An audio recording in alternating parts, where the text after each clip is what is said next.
আজকে একটা momo recipe share করব আপনাদের সাথে। তো সবাইকে আসসালামু আলাইকুম, কেমন আছেন সবাই? আশা করি সবাই অনেক বেশি ভালো আছেন। এখন তো বৃষ্টি হইতেছে, অনেক বাতাস, চট্টগ্রামে বৃষ্টি হইতেছে।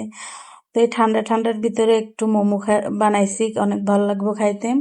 তো প্রথমে আমি ওই মাংসটার সাথে একটু রসুন, পেঁয়াজ এগুলো কুচি করে মানে দিয়ে দিছি, একটু গরম তেল দিছি। তো এখানে আটা নিছি, আঠাগুলো একটু ছোট ছোট করে আমি রুটি বেলে নিব এখন।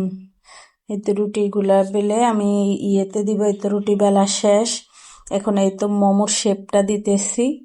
আমি যেরকম বানাই আপনাদের সাথে এভাবে শেয়ার করতেছি।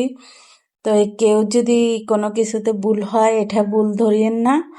মানে আমিও তো ভালো রাঁধুনি না, তারপরে আমি যেভাবে বানাই ওইভাবে শেয়ার করতেছি আপনাদের সাথে, যাতে আমি ভিডিও বানাই এই জন্য যেভাবে আমি রান্না করি এটা এভাবে দেখাই, যে আপনাদের অত শিখাইবার কিছু নাই এখানে। এই যে বানাইতেছি, এখানে সবগুলা মোমো বানানো শেষ।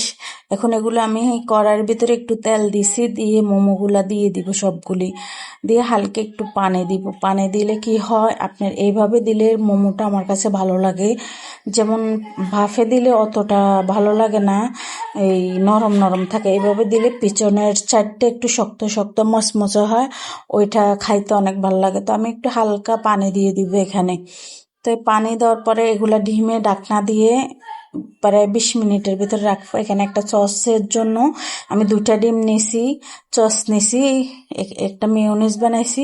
এই সসটা খুবই ভালো লাগে, খুবই মজা, আমার ছেলে মেয়েরা অনেক পছন্দ করে।